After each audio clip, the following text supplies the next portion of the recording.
All right, hello everybody. Welcome to week 4. Before we get going on week 4, anybody, don't forget that your Enron thing is due on the 23rd. I was just talking to Mimi, who is doing curse words and in emails, and so far has only managed to find strings with 3. And you know, there comes a point, obviously, when you're working with this data that you know, it's pointless to spend hours and hours and hours.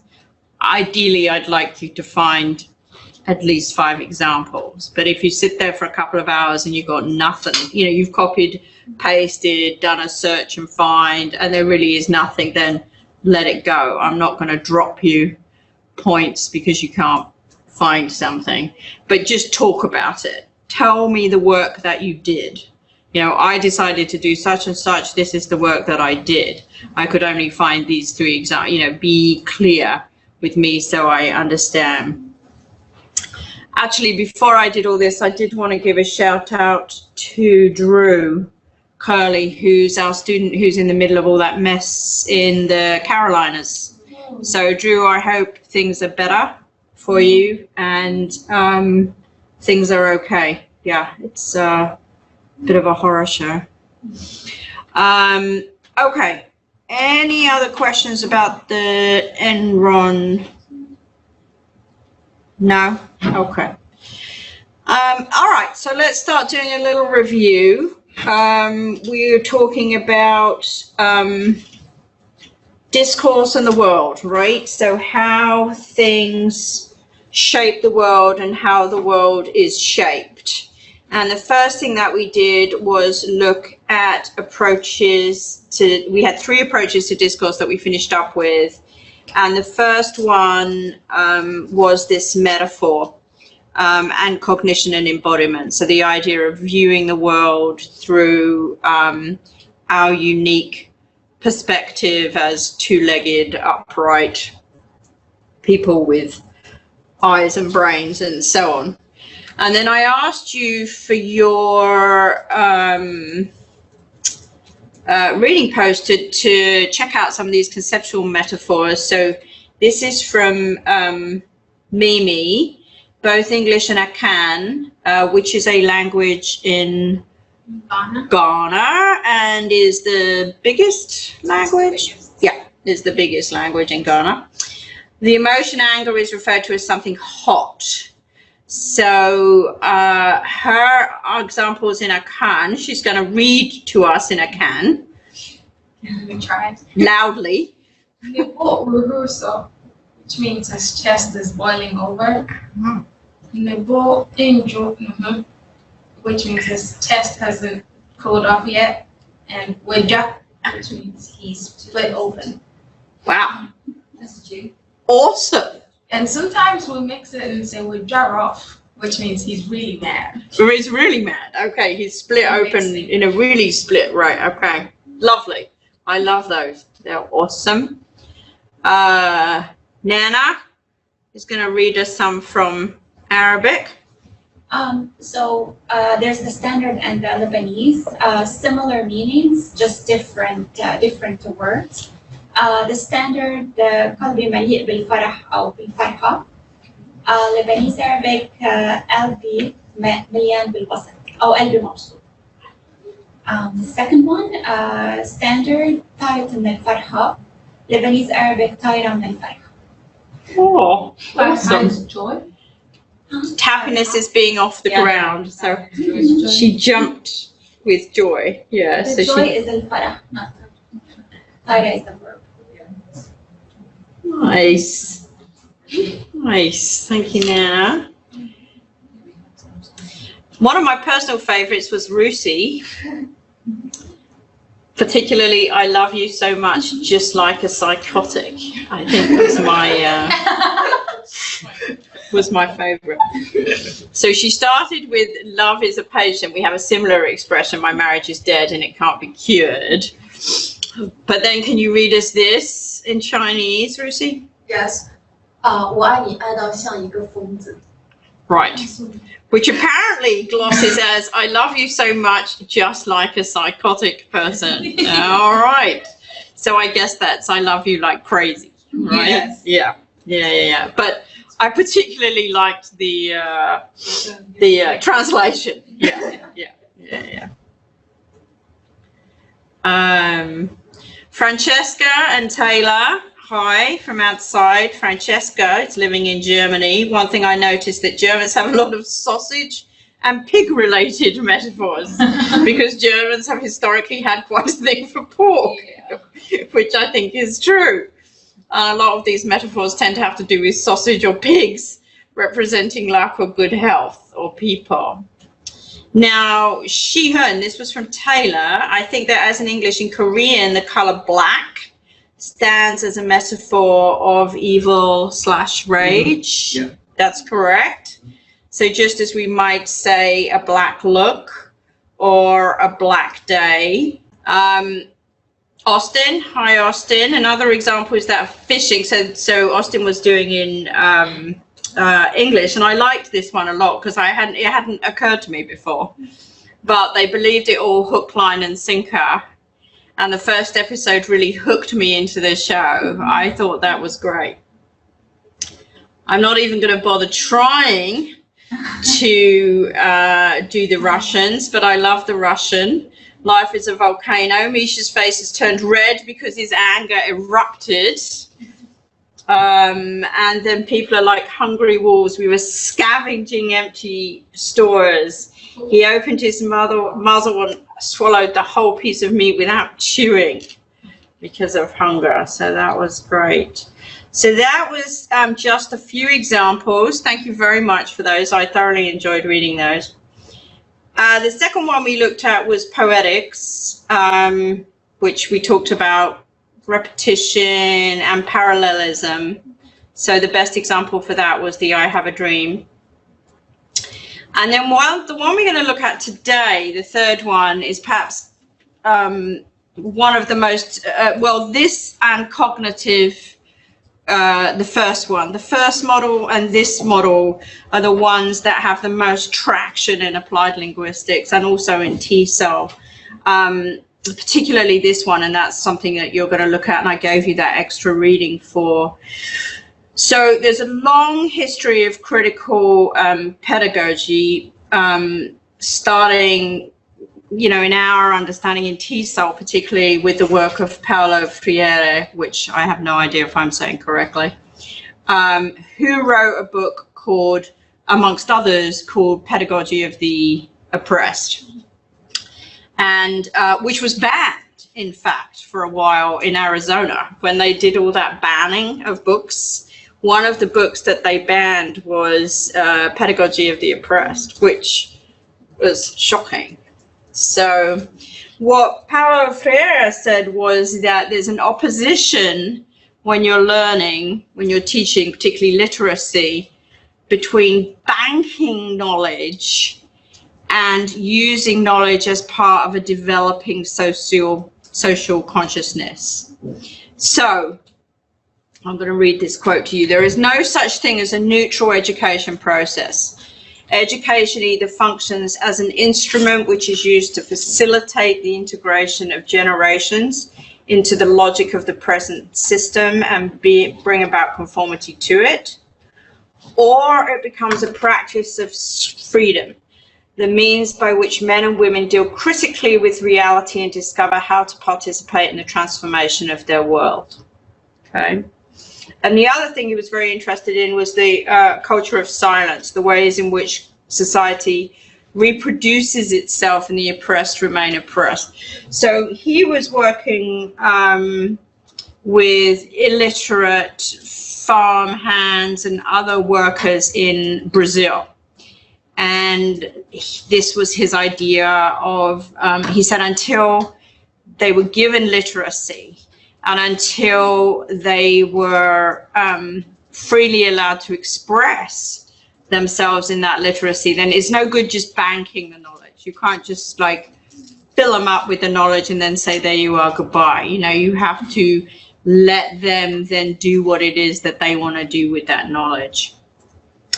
And those of you that did TESOL 1 with me, there is also a politically aware TESOL method. Who remembers what that one was? Community. Yeah, good. Community language learning. That's the one where we saw the women who were all participating. They were learning English, but they were also participating in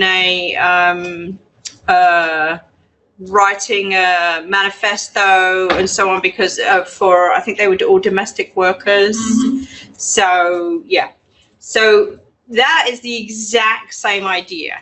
So banking knowledge would mean just teaching them sort of, you know, random bits and pieces from a random textbook, right? Teaching literacy through social consciousness is about teaching them the power of what it is that they're learning. So CDA is a linguistic discourse analysis genre, field, way of approaching discourse that takes a similar starting point. In other words, it's explicitly political. Okay. Now, we were talking about this earlier. That doesn't mean that the idea of CDA is you can say anything political that you want. It doesn't say, I don't care what your agenda is, just tell me all about it, right? What it means is that it says underlying all texts, written texts and spoken texts, is some kind of political, social, financial agenda. And that agenda will be something that privileges some and penalizes others. And that's the way texts work and are reproduced in society, and that's the way privilege is reproduced, and so on and so forth. Okay, and that we can use discourse analysis as a way to look at that, as a way to examine what these practices are that privilege some and penalize others. So this is a quote from the text, a controlling theoretical idea, or I might have taken it from somewhere else actually, behind CDA is that texts embedded in recurring discursive practices for their production, circulation and reception, which are themselves embedded in social practice, are among the principal ways in which ideology is circulated and reproduced. In other words, ways of talking and writing reproduce ways of thinking, and ways of talking and writing can be manipulated through discoursal choices, right? So this obviously can go from the benign, right, to the extremely problematic, right? I think, so for example, census forms. Census forms, I'm not sure if this is still the case, but certainly used to, you'd have a forced identification process, right? You only have male or female, and you only had a given category of racial or ethnic identity. So you had to choose. Or you had to write, you know, a box underneath, you know, to say other and then say what it is, right? I forget what it is now. If you're I think just non-binary.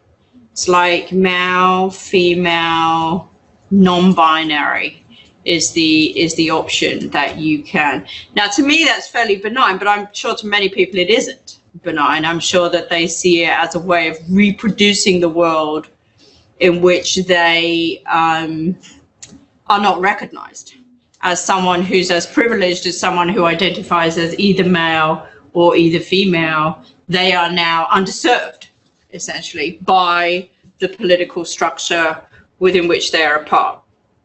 Does this make sense? Okay.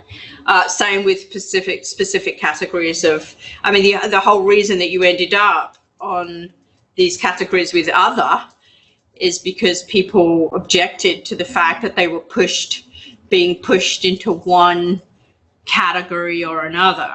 So, again, never been an issue for me because, you know, I'm white. I couldn't be more white if you gave me money. So, but I imagine there are a lot of people who, particularly people who identify as two things, you know, like,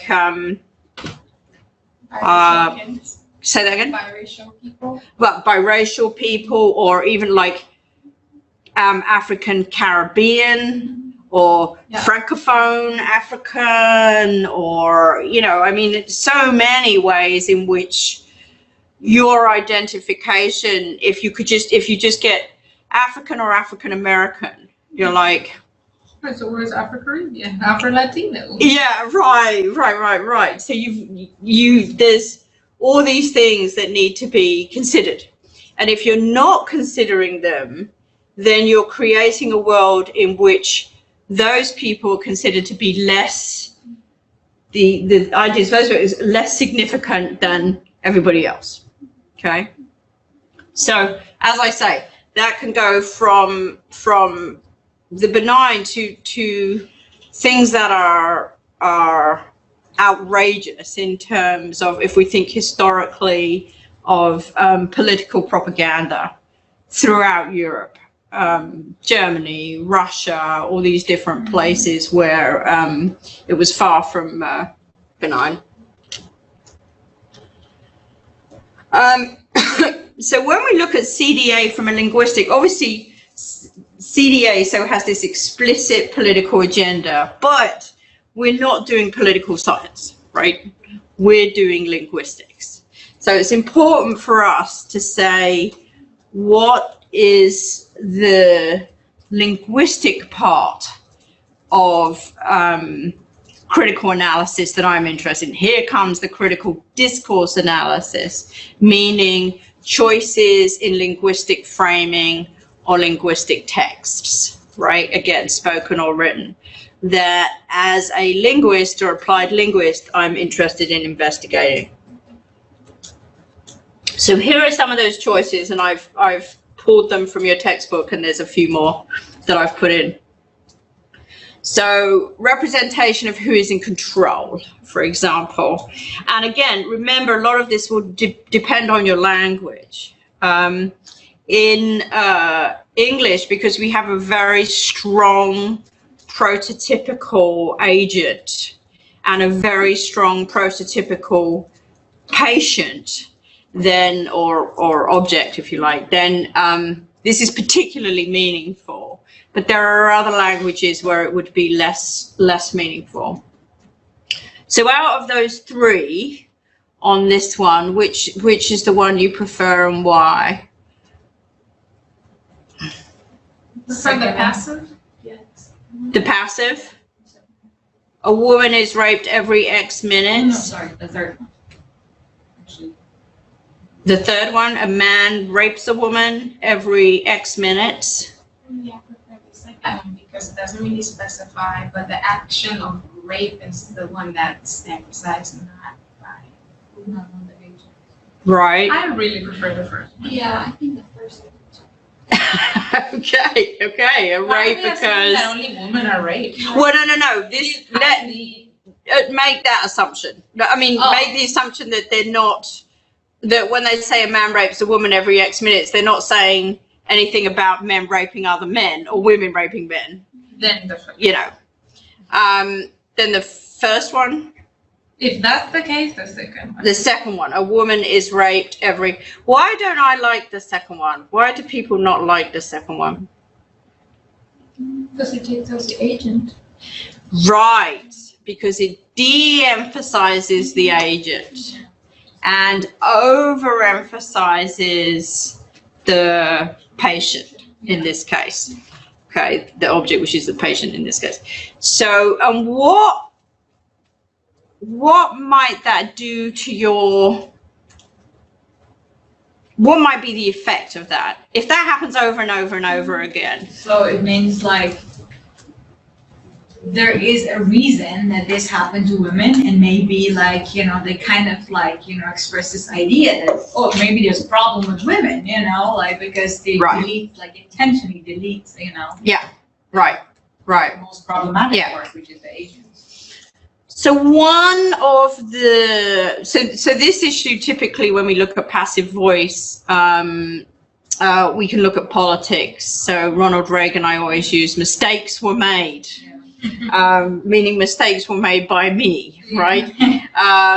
So there's a lot of people don't like the passive because of that ability of the passive to kind of like sort of put in the background. Now, sometimes you want to do that, right? The other example I use is cars must be driven slowly up the ramp, right? Oh, yeah. We don't want to say cars must be driven slowly up the ramp by you because who else would be driving it, right? So it's not always a bad thing.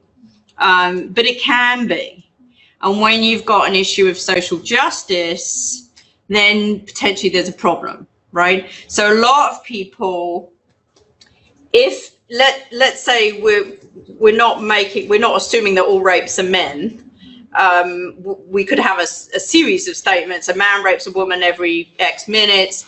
A man rapes a man every X minute. A man rapes a, you know, so assuming that's it, that a woman rapes a child every, you know, then the third one is preferable for a lot of people.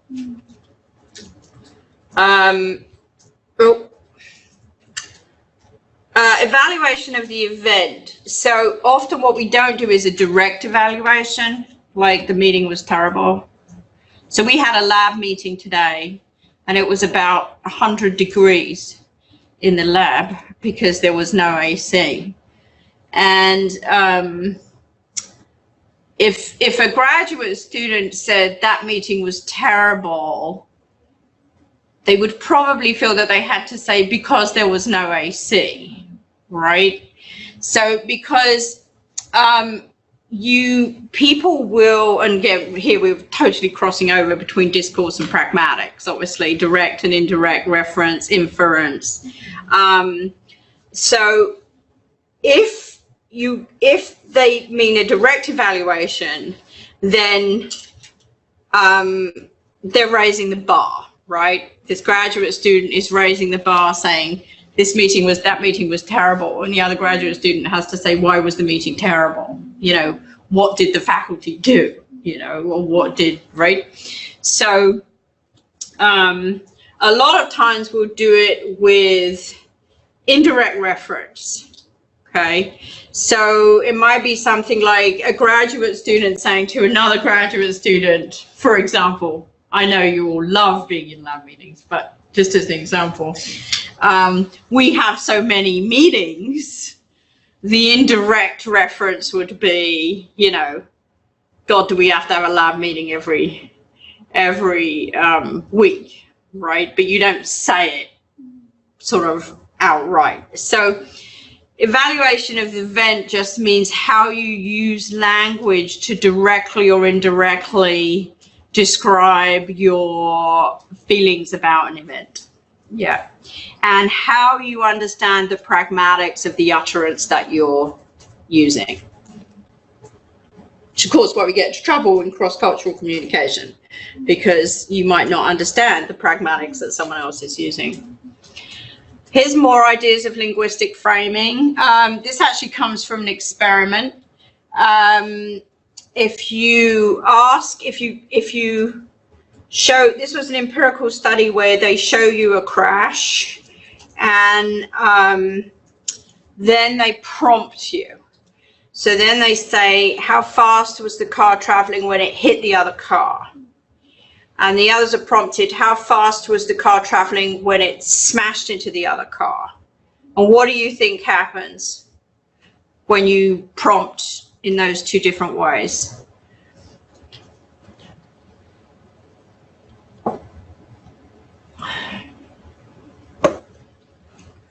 If you have to guess, you're the one that's having to guess how fast the car was going. So you see this video, Yeah. and you have to guess. So what do you think? What do you think happens then? Shows like the second one shows the situation was more intense. So what are you likely to say when you make your guess?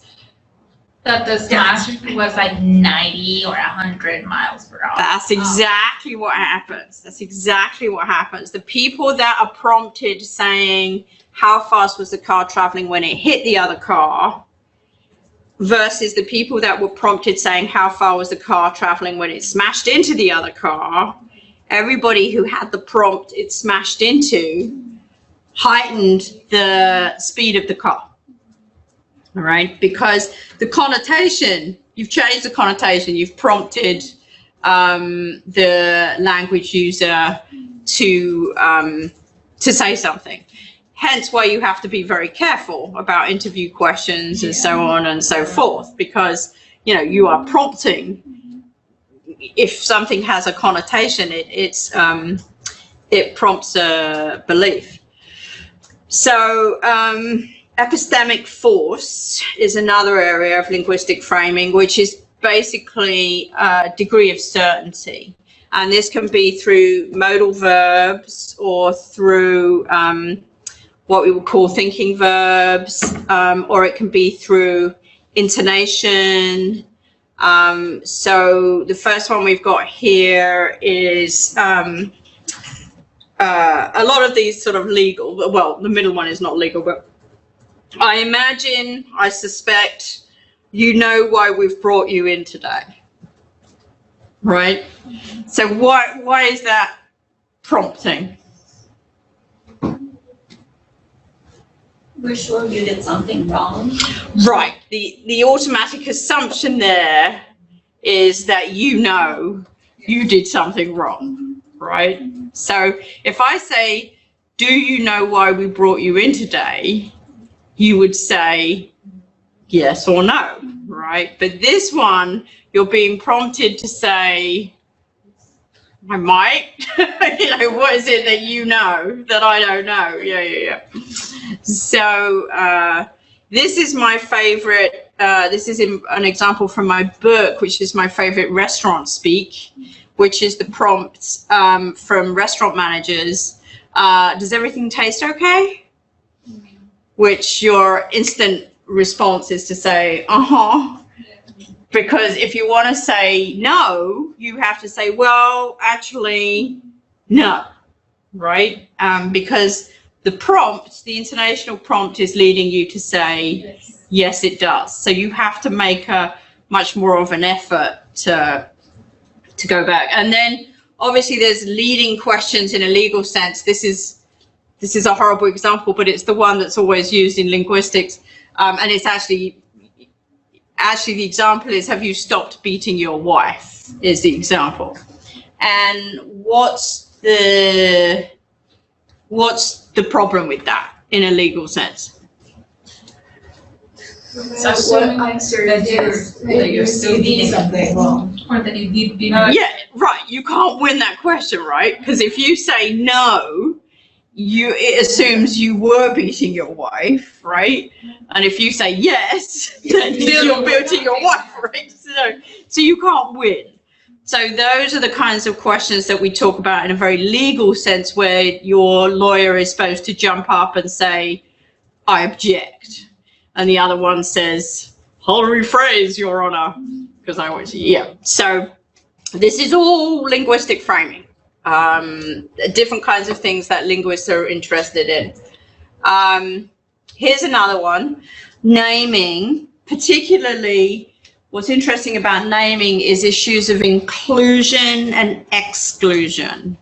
So a big one for us in our field is the dichotomy of native speaker versus non-native speaker. And in this case, I'm talking specifically about English, because English is the dominant world language. So in this case, we're looking, and obviously for TESOL teachers, that's what we're doing. Obviously, native and non-native speaker applies to anything. French and Spanish and everything else, but we're just going to focus in this case on native speaker and non-native speaker of English. Why is that a problem? Priority that you actually give to native speaker, and then it kind of like shows that they're in a better situation than non-native. Yeah. So it's a real problem in our field because although I hope that this is less true now, back when I started 20 years ago, they would prefer you to be an American getting off the plane in Korea who's never done any teaching at all than a Korean English bilingual trained teacher, right? So now it's less hideous than it used to be across the world, but still there are many places, including large parts of Asia, Japan, China, where they much prefer, or what they do is they artificially divide the world into, well, if you're Japanese, you can teach the grammar, but we need an American to teach the speaking, right? So they artificially divide the world of language and communication that way. So that's still very, very common. It's also true that you can still see, I mean, I didn't do, but you could do a little empirical study just by looking at Dave's ESL Cafe, the place where they have a lot of they have a huge job board, just to see how many job descriptions still say native speaker needed or native speaker preferred or of English, obviously. So I guess about 10 years ago, it really turned into a thing, and we were really trying to find different ways to, so I watched this. When I came up, we used native speaker, non-native speaker of English completely unproblematically. That's how we talked about it. And then 10, 15 years ago became this awareness, the strong awareness of exclusion, that not only was an exclusion textually, but was also actually like coming into the real world because it was stopping people getting jobs, qualified people getting jobs. So then there came a sort of variety of possibilities. My favorite was this one, BES, bilingual English speaker. I love it. Yeah. And why do you like it? Because it actually, like the meme that says, "Hi, you're laughing at me because of my accent, but I am bilingual." Right. Instead of demeriting the bilinguality, let's say, of the person, it actually emphasizes. It emphasizes the quality and the sort of upgrade that means you are as a human being. You're not only in control of one, you're in control of more than one. And all of the consequences or characteristics that bring with it, with the learning another language. And Right. But the problem then became, so you all sitting in this room are clearly BES, right, bilingual. But what do you do with people who are in the ELI who are post-beginners or low intermediate?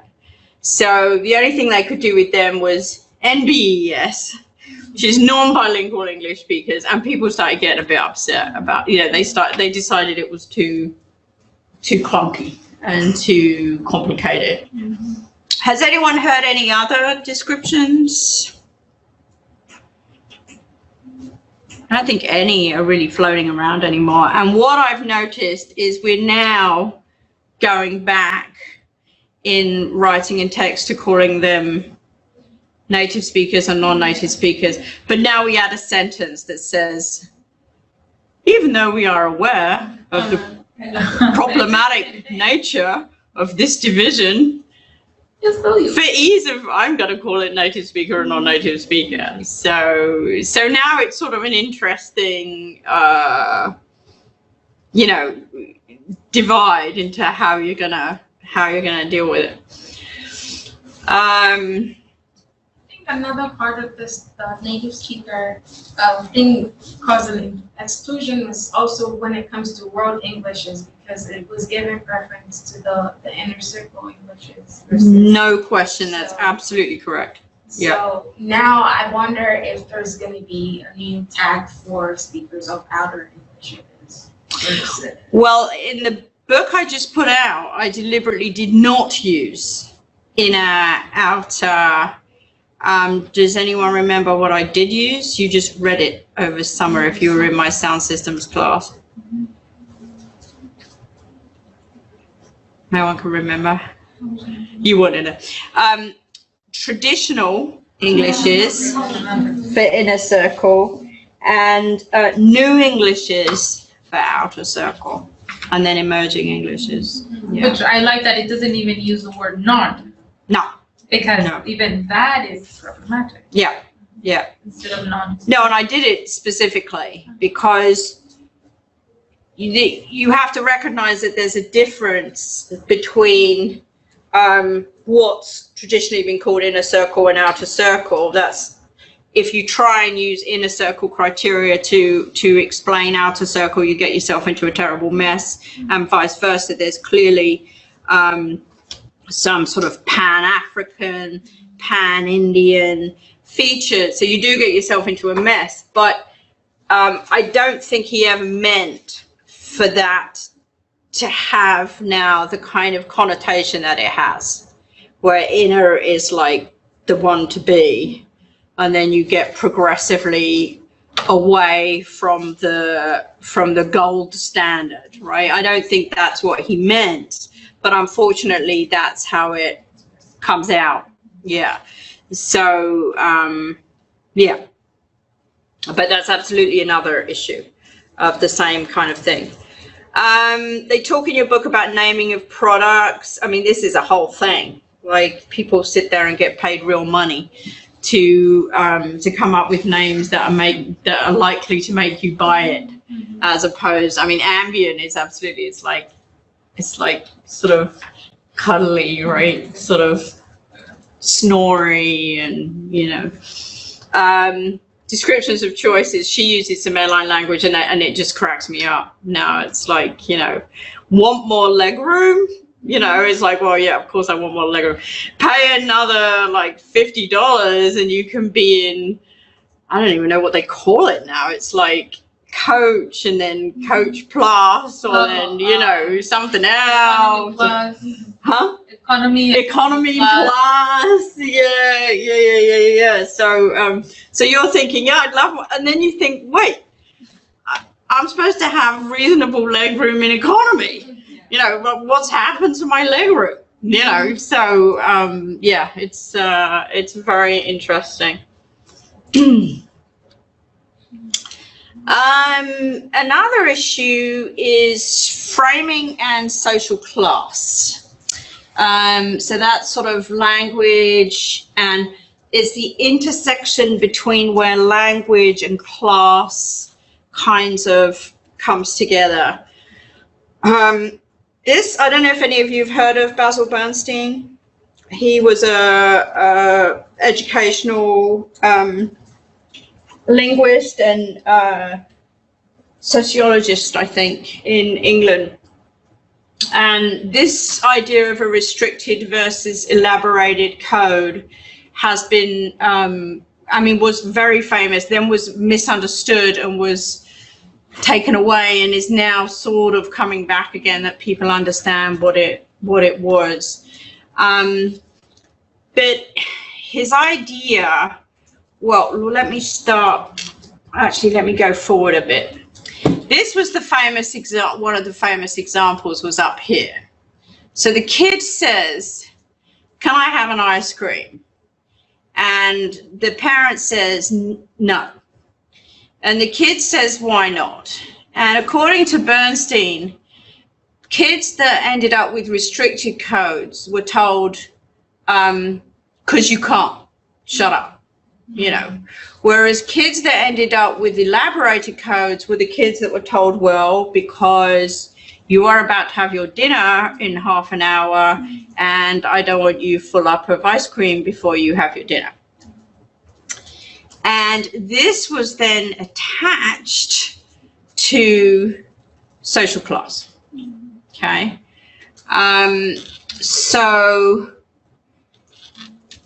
Well, and I'll do it again backwards. So here is an example of an elaborated code. Okay. This is an example of kids who were looking at a picture. Cartoon picture. 3 boys are playing football. 1 boy kicks the ball, it goes through the window, and the ball, I should say, breaks the window, and the boys are looking at it, and the man comes out and shouts at them because they've broken the window, so they run away, and then that lady looks out the window and she tells the boys off. That's an elaborated code. And here's a restricted code. They're playing football and he kicks it and it goes through there, it breaks the window, and they're looking at it, and he comes out and shouts at them because they've broken it, so they run away, and then she looks out and she tells them off. Oh. Okay, so what are we thinking about some of these differences? Less pronouns in the second one. Right, there's less identification, noun identification, yeah.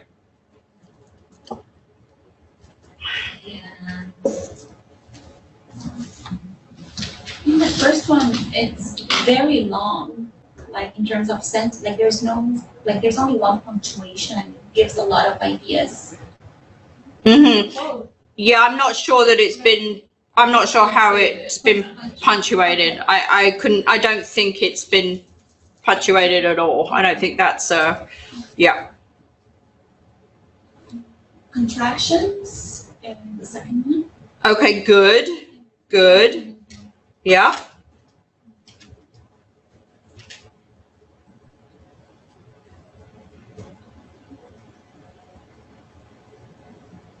Anything else?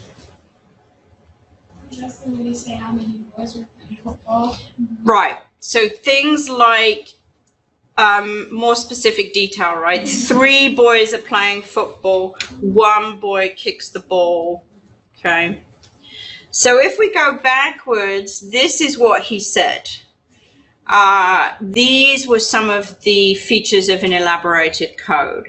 Syntax is more formally correct in the elaborated code, looser in the restricted code.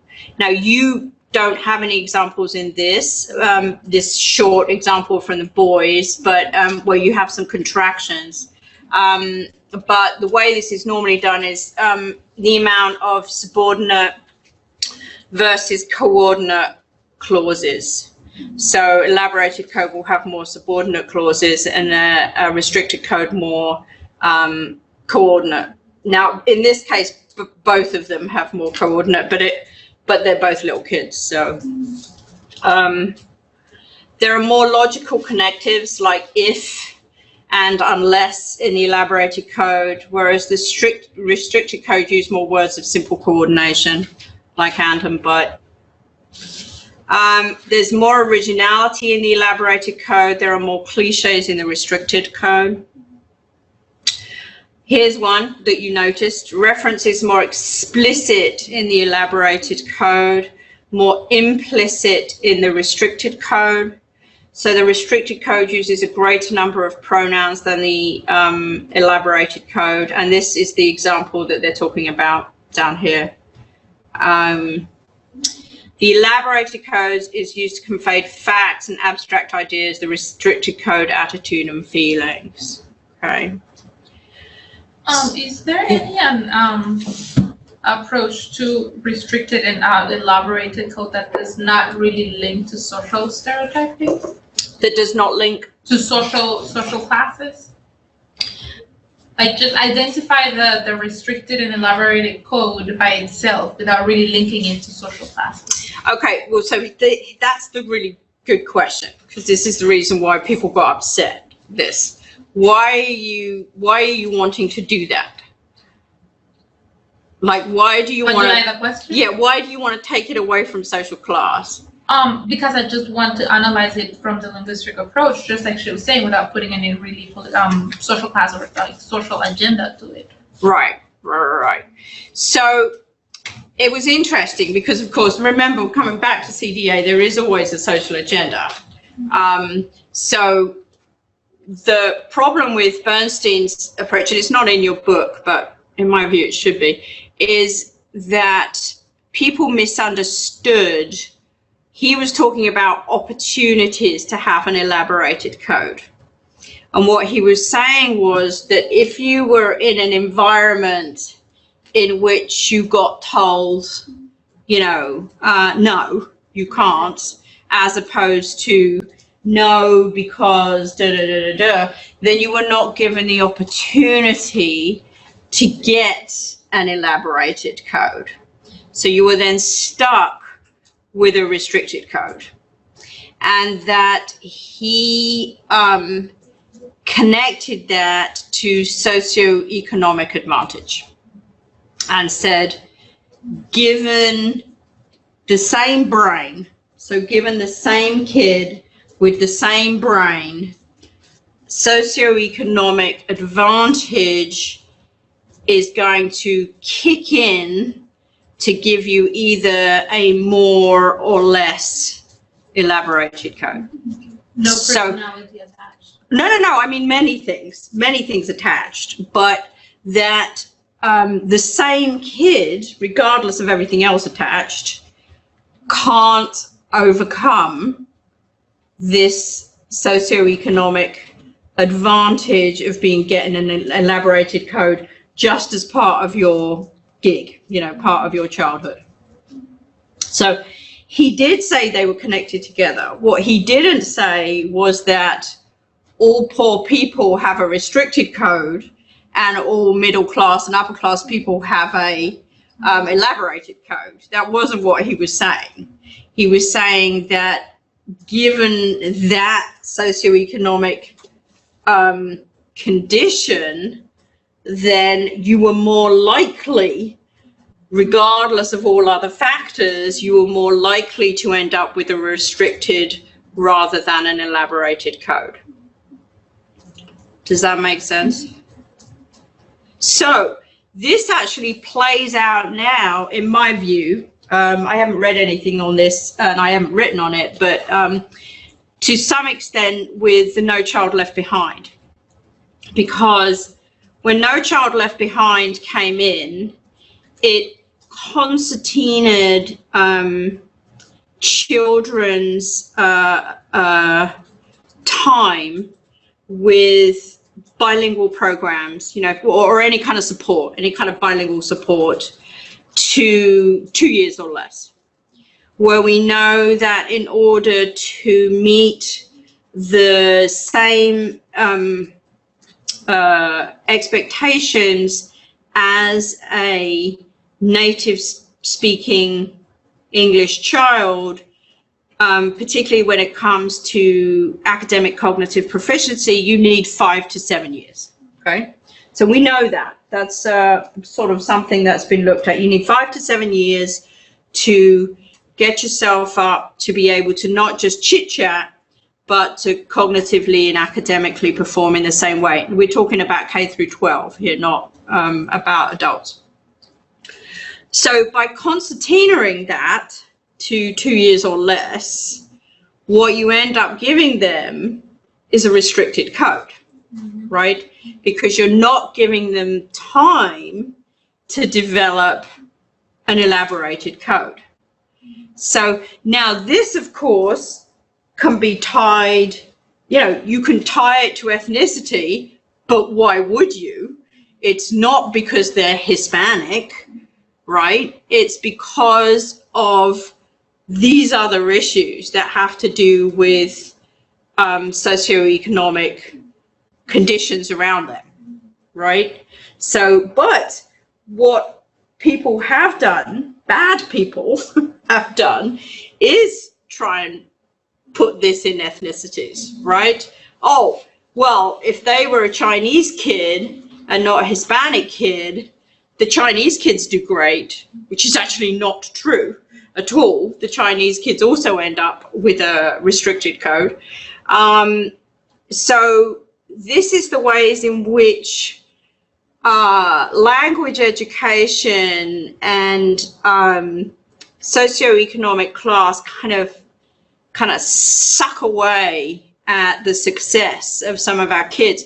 And because America just hates the notion of class, I know I'm talking to lots of Americans, but this is, it's no coincidence that this comes out of Britain because we're obsessed with class. Yeah. I get it. I understand that. But to pretend that class doesn't exist in America also seems to be a little cray-cray to me. And this sort of does help you understand why you then end up with perfectly intelligent, well-rounded,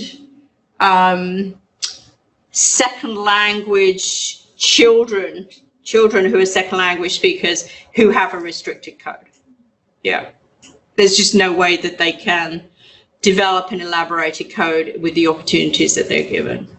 Not even once they switched into only English education and they go all the way through high school?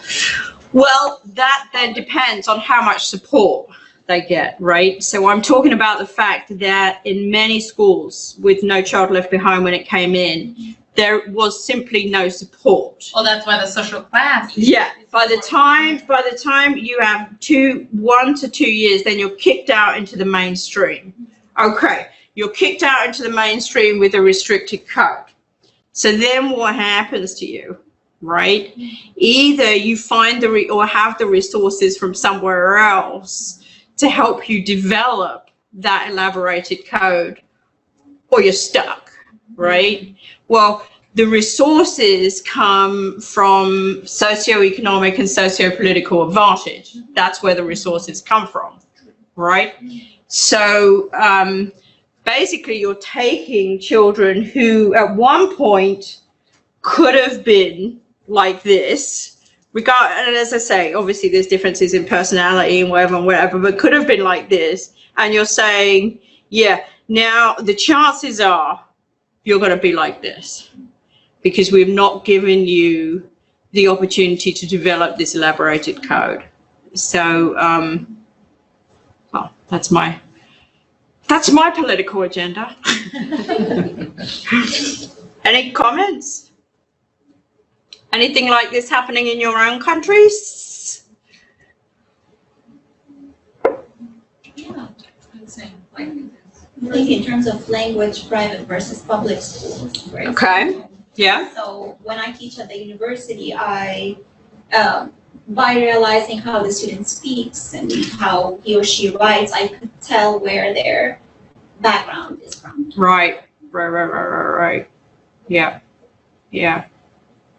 Mm-hmm. This is sort of true in my country as well. So like the school that I attended, like I actually attended 2 different schools. Like elementary was like a public ordinary school, and like high school was like something sort of like rich kid school, but there's an exam, entrance exam. So there were rich, like plus people who like passed the exam, passed the entrance exam. See, like, the way they taught was very different from people who were like, poor. I mean, this is what we would expect because this is basically the way that socioeconomics works in the world. Some people, it's the have and have nots, right? So unfortunately, the have nots are often blamed in ways that they're not responsible for, right? So and comparatively, we don't look at the haves and say, well, you were super lucky, so that's why you're doing so well. It's not like that your brain is... Yeah, it's not like your brain and this other person's brain were a whole lot different to start with, So we need to, the point, for K through 12 teachers that we have out there, this is the point, I think, at which CDA really can come into, is this idea of opportunity and restricted and elaborated code in language and what that does for you later down the line. Yeah. For this case, it's quite interesting in Chinese. It's really hard to tell from like the oral or speaking, but it's really clear in written. Oh, right. Yes, Right. because we have different dialects, so from speaking, it's really hard to tell the level Oh, or like the social class or something like that. But from the written test, it's very clear. very clear. Well, Yes. yeah. No matter like the vocabulary or even like handwriting things. Yeah. Yeah.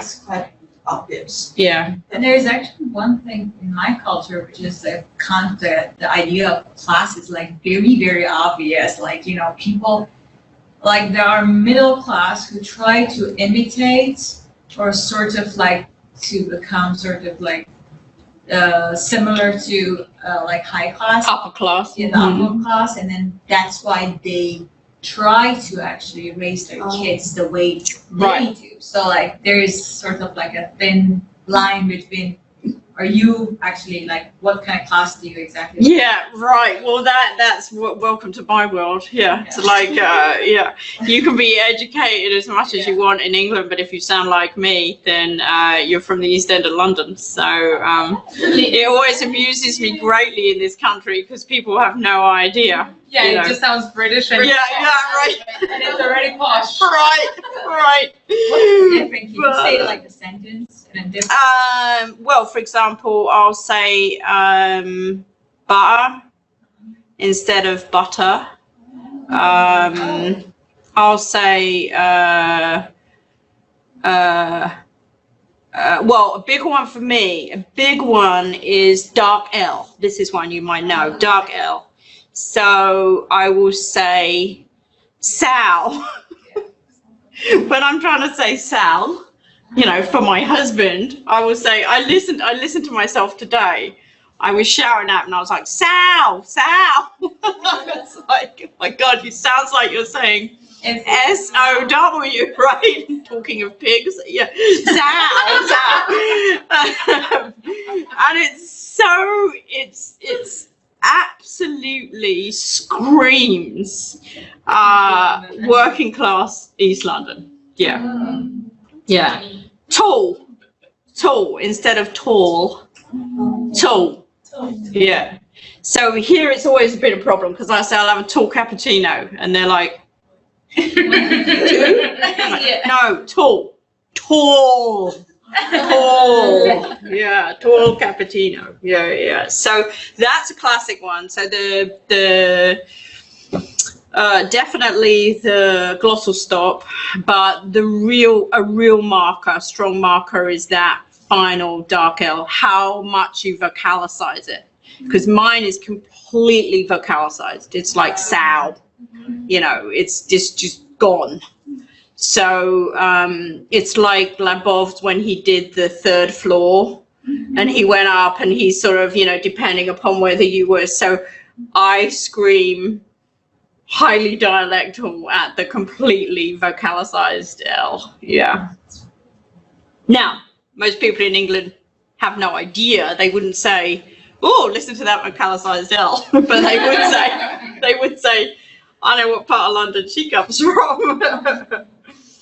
All right, so talking of that, another important linguistic framing is dialectology choices, right? And the person who's really looked into this in a major way is Labov.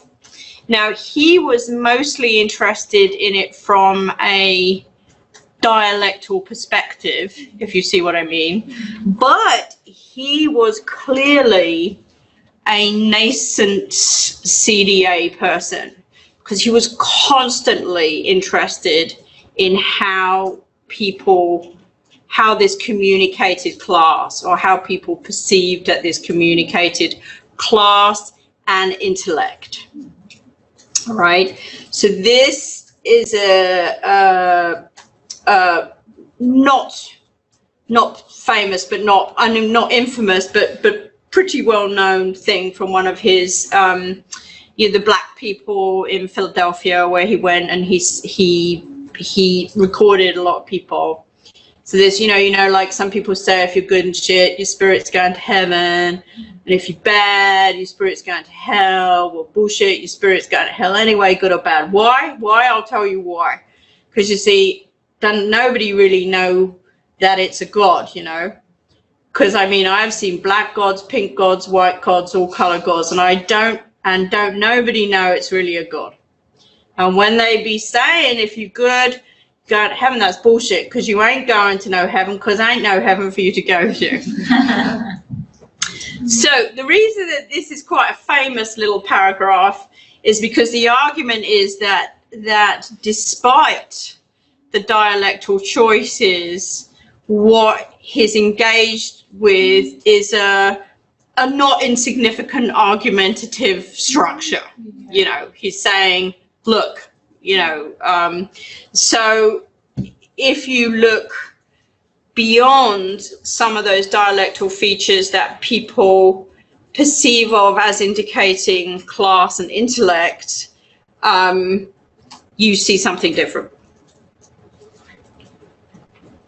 So how you represent other voices, and of course this then becomes a really interesting issue, because if you know that the majority of your readers, in this case because it's written, but whatever, are going to make judgments if you use this, got to make negative judgments, should you rewrite it?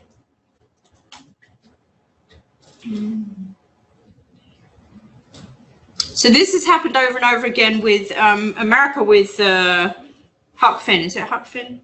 Huck Finn, or what's the one with all the I think it's Huck Finn. I'm so sorry, Americans out there. Where when he originally wrote it, there's a lot of heavy African-American dialect, there's use of the N-word, there's use of, you know. So now this has come back to bite several times. Like, what do? Do you keep it in, or do you take it out? For DA purposes? Huh? For analysis purposes? Well, I mean, as a CD, as someone who's interested in discourse analysis, what do you think the pros and cons are of doing either? You know, as someone who's like, obviously on the pro side, you know, if you're going to do a dialectology analysis, you want to see, but then in that case, there's a lot of things here that are missing, right? There's lots of pronunciation and intonation and whatever. So there's a lot of things missing anyway, right? So then what else would you know, what's the con of keeping it like this? Is what you see in the society. You're describing what it is actually happening. You know, Right. It's just the real language, the real way of people talking, you know. So like if you're providing like, you know, some sort of like, okay, so we delete the double negation because it is wrong, you know, so like you're actually sort of deleting a majority of like maybe African Americans like language, you know, the way they speak. So I think this is sort of like an authentic way of looking at the real discourse of that group of people. Right. So a CDA person would say, but what's it going to cost them for you doing it this way? Oh, okay. So What's it going to cost them politically, socially, you know? I mean, this is just an example. I'm not saying, I'm not talking about this specific, but if you do it that way, what you can't go back to this original thing about nothing's neutral. I forget where that was, but nothing's neutral. So now you're representing other voices. Like they're not educated. You know, is that now what you're contributing to? Do you see what I mean now? Yeah. Where the Yeah, you're actually providing a bad picture. well, you're maybe, I mean, the point is that if you're a CDA person, you recognize that anything that you do textually is not neutral. So then you have to decide why you're making and what decisions to make. And also depending on what you're analyzing out of the text. If Mhm. you're focusing more into the content or the structure. then- Yeah. But how would you, I mean, if you had to justify looking at something, how would you justify what you would take and what you would leave is really the question for CDAs people. Yeah. How do you say this is relevant? You know, I mean, obviously it's a linguistic analysis that we understand. We understand that we're interested in linguistics framing, but remember the underlying issue in CDA is the political act, right? So by doing an analysis, you are participating in this political act. So what you choose to analyze and what you don't choose to analyze, if viewed within a socioeconomic, socio-political mirror, what does that say? Yeah, that's what you have to think about. Does that make sense? Yeah. Yeah.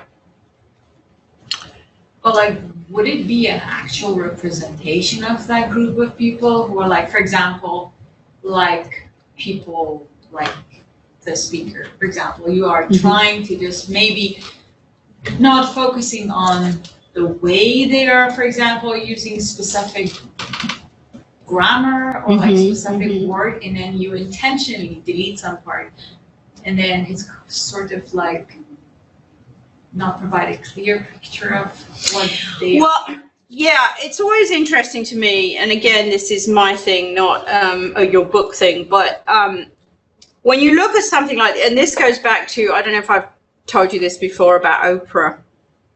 I was always fascinated by Oprah because she always periodically, over all the time that she did her show, she would come out with this thing saying, you know, Black people should just start speaking proper grammar. You know, we are making our own lives difficult. Why do you have to go, why do you have to use you ain't going to no heaven, right? You could just as easily say you aren't going to heaven, right? So why do we want to make ourselves, you know? But then she had completely no perception of what she was doing phonologically. Because she would do all these things like, girl, what you doing? You know, and for that, no problem, right? The only thing she picked on was the morphosyntax. So this also goes back to that idea, and that's highly critical, in my personal opinion, that when we look at something like this, half of it's missing anyway, right? We haven't seen, all we're doing is focusing on the morphosyntax, and that's a real problem. Yeah. And I always meant to write to her and say, have you thought about this? And I was like, I could be the second linguist on Oprah, because you know Deborah Tannen. She loves Deborah Tannen. Oh, she loved Deborah Tannen.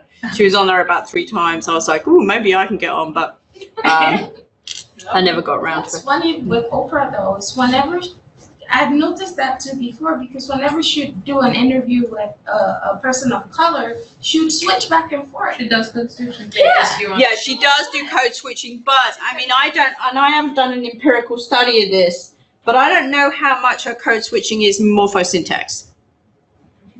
You'd have to look and see. That actually is a nice little study to say, yes, okay, she does have aspects, and maybe when she's, you know, interviewing certain people, she will fall into a certain dialectal norm, but how far in I can't tell you.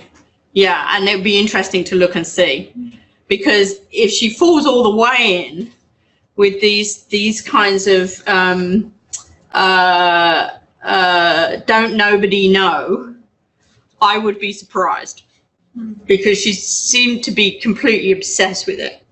Unless, of course, she was stylizing her speech. you know, imagining that she was someone else or speaking othering from someone else. But that would be a nice little study. Should anyone be interested in doing it? Good. So this is another linguistic framing representing other voices.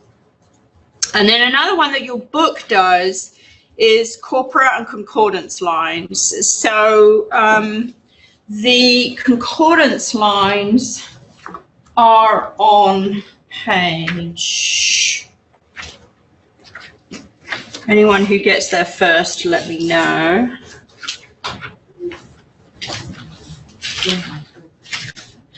Concordance lines are on page 63. And so a concordance line, you take a word that you're interested in, and you take a corpus, computerized set of texts, be those written or spoken. Last week we looked at the AAC corpus, which was a spoken text.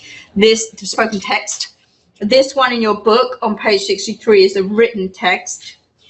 You decide what feature or word you're interested in, and then the computer allows you to spit out, and you say how many words or phrases on either side of the one that you're interested in, and that's a concordance line. So in this case, it's launched, and what appears most close to launched in terms of collocations, what word appears most commonly, that's a collocation, is campaign, right? So in other words, so the way that this is used, to give you an example, if you have hundreds of millions of texts, which is what, for example, written and spoken text, which is what lexicographers work with. What's a lexicographer? Dictionary writer. A dictionary writer. So a dictionary writer works with hundreds of millions of words of texts, right? And does things like these collocations. And these new dictionaries that they've come out with now that I say are better for learners are because when they define things and give examples, they try and find the most commonly used phrases in English, right? So in this case, for example, this is the only example I can think of with launched, but is it launched a campaign or launched a boat? Like, what would be the better example for your students based on collocation, you know?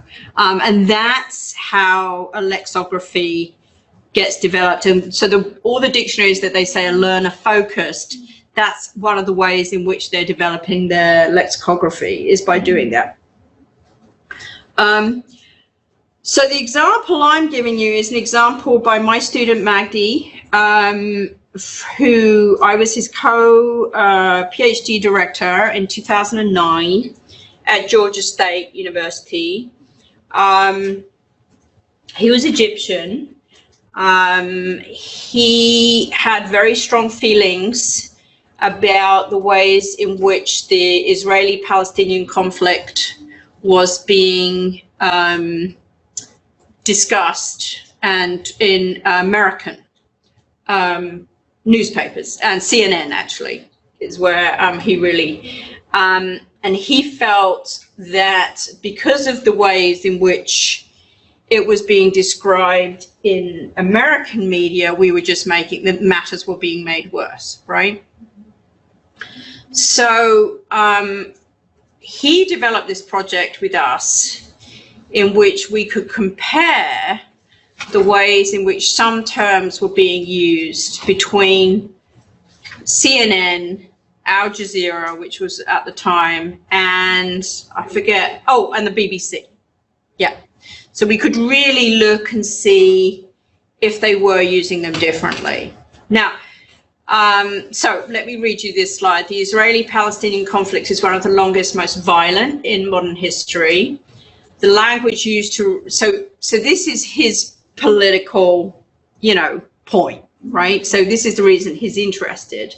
But of course, as I say, it's not a political science dissertation, it's a linguistic one. So now what are we going to do with it? The language used to represent this important conflict is frequently commented on by scholars and political commentators. Okay, so now we're back to this idea of non-neutral language. Any way you describe something is non-neutral. To date, few studies in the field of applied linguistics have attempted a thorough investigation of the language used to represent the conflict in influential media outlets using systematic methods of linguistic analysis. Okay? The current study aims to partially bridge this gap by combining methods and analytical frameworks from CDA, critical discourse analysis, and corpus linguistics to analyze the discursive representation of the Israeli-Palestinian conflict in American, Arab, British media, represented by CNN, Al Jazeera, Arabic, and BBC. Okay? Does that make sense?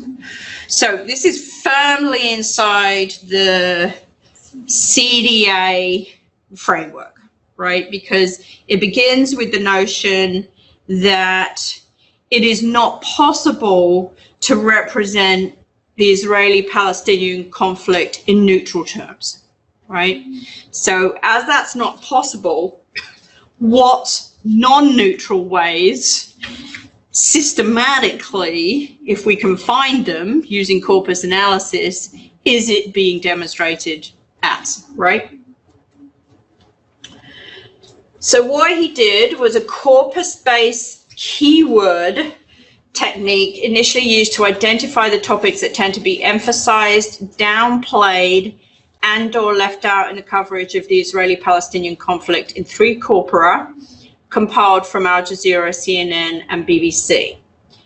Topics such as terrorism, occupation, settlements, and at that time, the recent Israeli disengagement plan, which were found to be key in the coverage of the conflict, are further studied in context using several other corpus tools, especially a concordancer, which is that, and collocation, which things go together, right? The analysis reveals some of the strategies employed by each news website to control for the positive or negative representations of the different actors. Corpus findings are interpreted using CDA, especially Van Dijk's ideological square framework, which is a particular model inside CDA. And, you know, what he found was that, for example, I didn't put any of his results there, but you can totally go get it. If you go to Georgia State and just pop it in the library, Magdi's dissertation will come up. I tried to see if he'd done anything else other than his dissertation. He should have written it up by now. I'm most cross to discover that there's nothing on Google Scholar. So I don't think he has written it up yet, which I must talk to him about.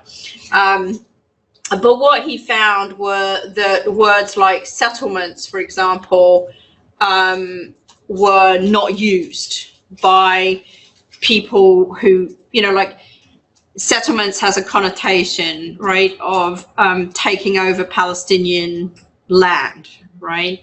So it was used in Al Jazeera, it wasn't used in CNN, right? BBC always ended up, in my memory, right smack in the middle.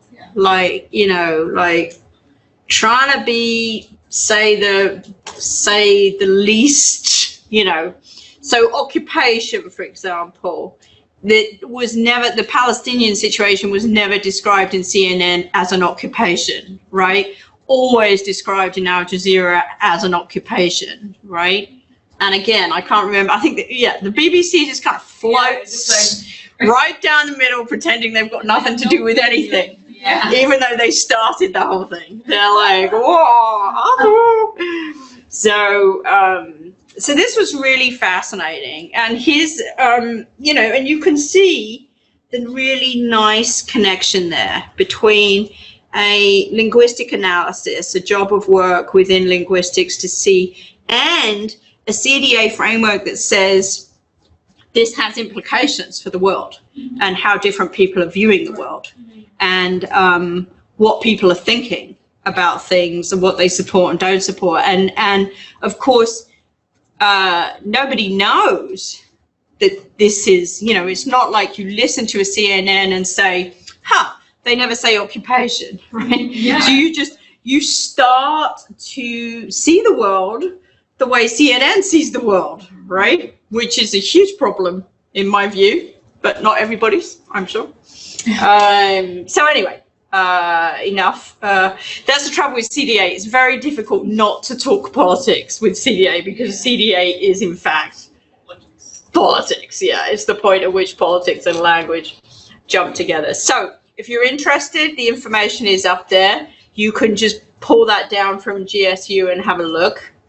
You'll see lots of things like concordance lines and diagrams of where he's managed to put things together. Okay.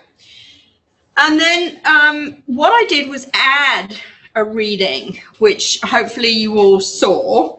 I sent it as an email. What I did was add a reading that was the introduction to a very famous, I know it's older now, but it's a very famous edition of T-Cell Quarterly. It was autumn 1999, and it was probably the first time that regular T-cell people like you and me were asked to really consider the implications of T-cell, or critically, you know. So the idea of native speaker, non-native speaker, the idea of gender, the idea of hegemony, you know, that American English is taking over the world, English is taking over the world, you know. So really to sort of say, interesting. These are some of the, I sent you the introduction, so you should have hopefully got a chance to read that already. And then these are the articles that are in the, in the issue. Okay, so here's one. This one is sort of about the non-native speaker issue. There's one here about Brazil, which is super interesting because it goes back around to where we started, which is Paulo Freire's work. And then there's, I'm not even going to try and say this guy's name. So there are several possibilities for you to look at.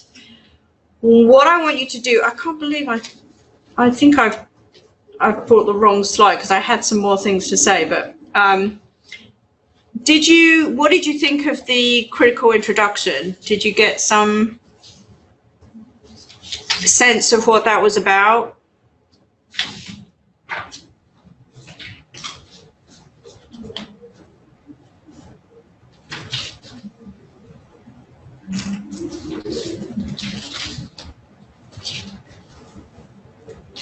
I had a slide on it which has disappeared completely, but essentially he talks about critical pedagogy, right? So how we use materials and things in the class, but also about how we view the world of T-cell, right? So go ahead if you haven't. Does anyone have any questions on that introduction after you did the reading? Or comments or? Well, I thought about how, for example, you talked about the No Child Left Behind thing, and how the educational system in America has evolved over the years and to what it is now, and how that comes back to this whole political agenda thing. So yeah, it's more of a comment than it is a question. Once you start looking at this stuff, you know, you realize that yeah, it's everywhere, which of course it is, because we live in a socio-political, socio-economic world, right? So and you know, the idea of introducing you to all this is not to say, you know, now go out and fix it all. But it's really to give you a sense of another way to research texts. If you're interested, if you have that, there's a way to have an agenda to say, I am interested in social justice of one kind or another, and to combine that with the linguistics of it in very productive ways that people don't think about most of the time, that you can then enlighten people on. So I think that, you know, that's why I'm introducing. Also to be aware of it in the classroom, how you're approaching different people from different places, what you bring into the classroom with you in terms of what you think about the world and the ways in which the world has been presented to you. None of us are neutral, much as we would like to think that we were, particularly in an ESL classroom where we have many cultures, right? We like to think that we're going to treat everybody equally. But I mean, not that I'm saying you won't treat everybody equally, but it's very important that you have a good sense of how the world works, you know, including you, which is that you come with a whole set of baggage into the classroom and a whole set of understandings that may or may not be correct in that environment. Yeah. And like by looking at how textbooks have gone through changes. Yeah. I remember like when I started learning English, there was not a single black person, picture of a black person in the text, not Right. a single one. Right. And then the language was so bookish that I like, know. if I bring that book, you'll laugh. You I know. It's so fun. It's like nobody speaks like that. You Yeah. know? Yeah. It was like, Well, one of the talks I do, the first one I use is an example from a textbook in England that I used to teach in back in the day in the 80s, teach from, that the example of an invitation is going to a garden party with the Queen. And I was just like, what? Yeah. Gotta have Right tea there at now. Buckingham Palace.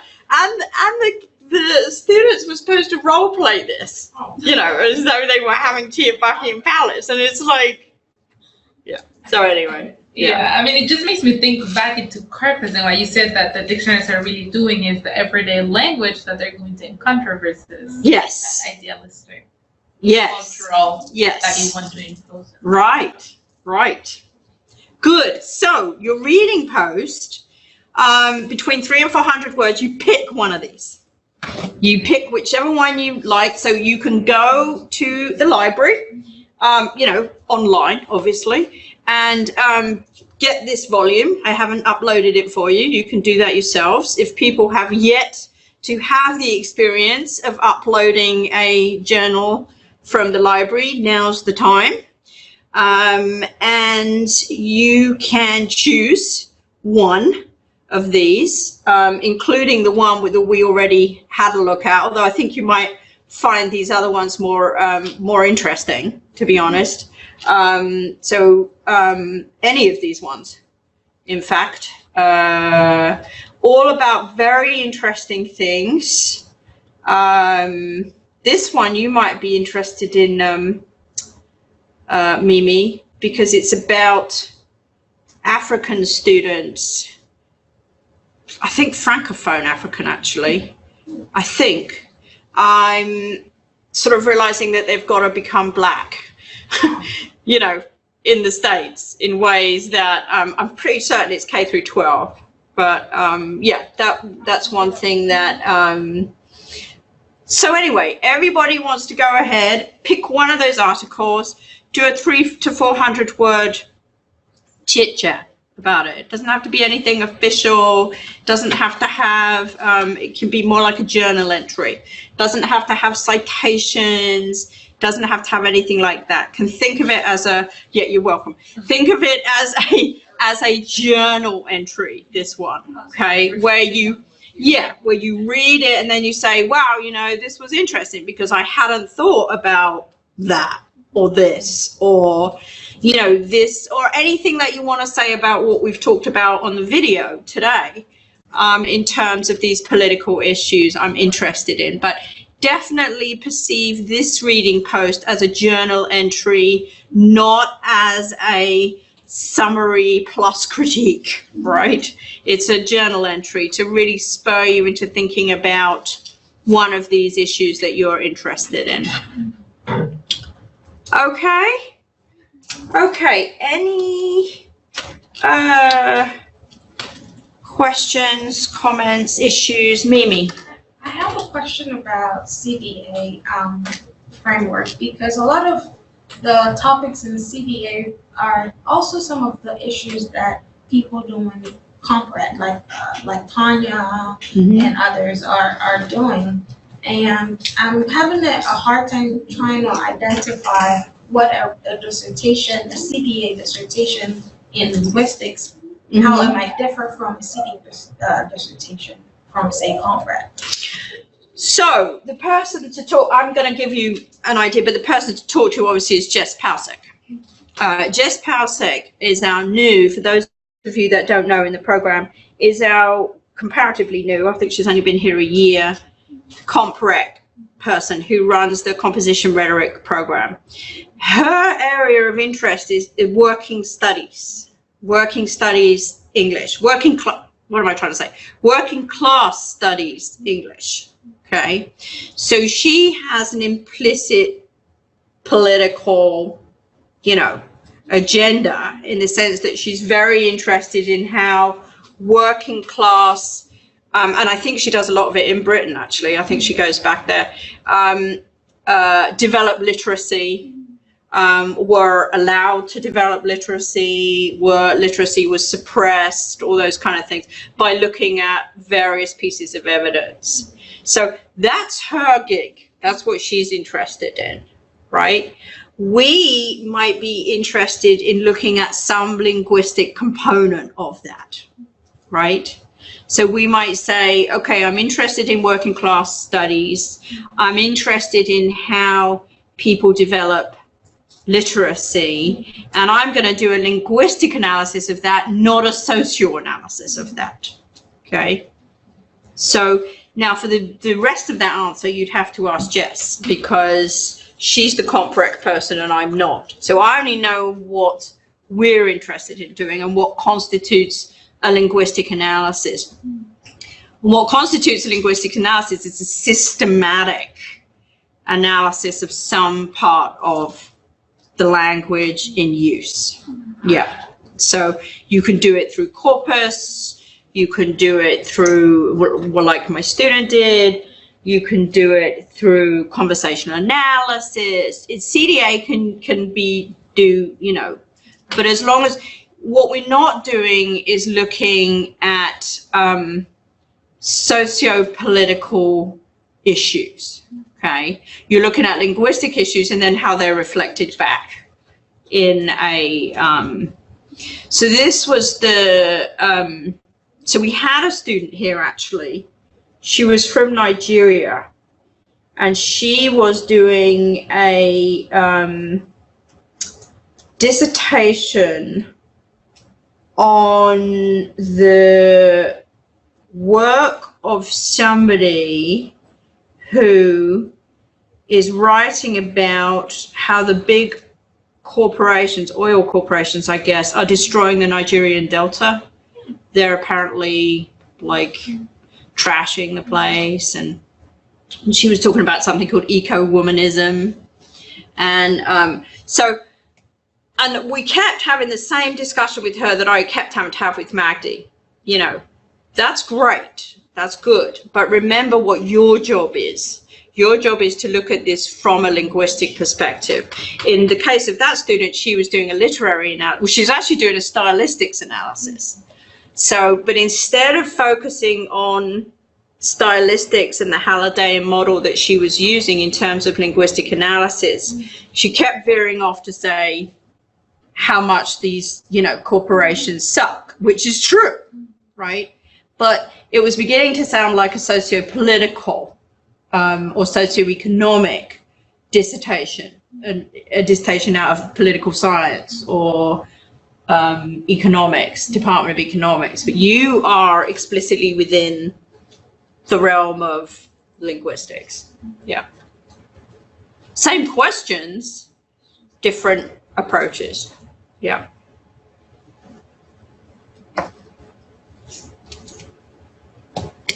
So this will be instead of our discussion post. Yes, you have two things due on the 23rd. This is true. You have the Enron analysis and you have this. Okay. But remember, for this, there's 300 to 400 words. Your main job is to read it, right? And then just write about it. But you don't have to write about it and cite it. And, I'm more interested in a,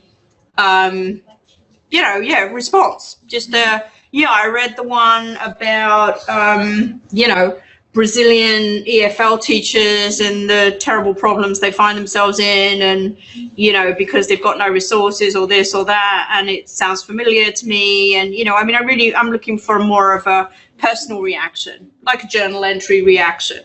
So don't turn it into a thing. Okay, just read the article and then sort of sit and do a response. Yeah.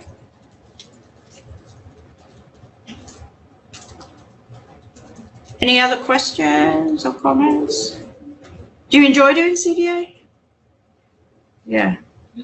Reading about it more than doing it. Right. Not doing it. I meant learning about it. Yeah. For me, it's a totally new thing. Yeah. So I'm like in awe, but at the same time trying to catch up with it, and also wow, you can actually see language from these other perspectives. Yeah, no, it is. I've always been interested in it, but there's always been something else to do. But I'm very interested in the processes behind it. Yeah. So this is what we were talking about earlier. This is what happened at Georgetown. That an Italian guy stood up and was talking about the biggest Italian newspaper and said, I'm using CDA to show you how terrible they are. Yeah. The whole class was like. So, yes. So at the end of it, what was her name? At the end of it, this really famous woman stands up. She's like, well, I wouldn't really call this CDA. There's no systematic analysis, linguistic analysis here. There's no, You take the science out of it. Yeah. It's basically you picking out some quotes from the newspaper and saying, look at this terrible word. Look at this terrible word. It's like, well, that's not CDA, right? That's not systematic linguistic analysis. That's taking out terrible words and saying, see, these people are horrible to immigrants, So, yes, exactly like that. But, you see, that's what I mean. CDA lends itself to people like that. Yeah, that's often why you get into CDA, because you're on a mission from God of one thing or another, right? It's usually about social justice. Yes, yeah. So, for one reason or another, you're in the game.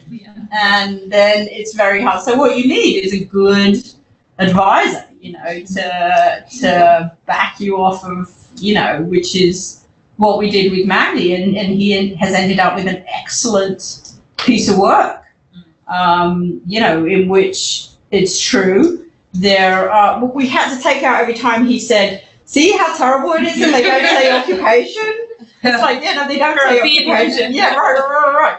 But it's true they don't, and that's the point at which we, then you have to work out, as you say, how to say something scientific about that, not to say the Americans are pretending that the West Bank is not occupied. It's like, well, okay, But again, if you go to a social justice convention in, the West Bank, presumably, you could say, look, this is what they're doing to y'all, because it makes some sense in that context. So, yeah. I'm having a hard time envisioning a future with this. Like, it seems something, I just thought of a good topic in my mind, and I'm like, this would be good, fight for Africans in the Yeah.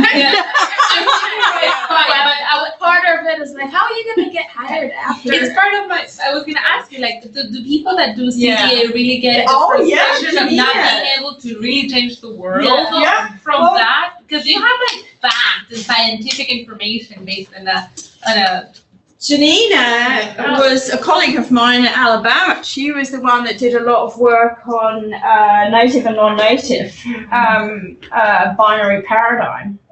In fact, which is I think one of the issues in the one that she did. In that, yeah, she got hired. It was we then had a non-native ESL Teachers Caucus now in TESOL. So yeah, you can you kind of affect like change. open your way through it. Yeah, you can affect change.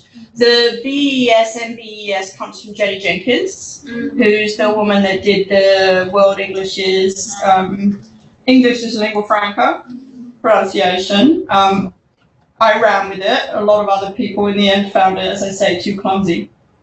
But yeah, she's head of the Department of World Englishes in University of Southampton. So yeah. But obviously that's because what they did was good linguistic analysis. right. They didn't jump up and down saying, Yeah. So yeah. Well, think about it. That's what CDA is. Think about it. Thank you very much, everybody.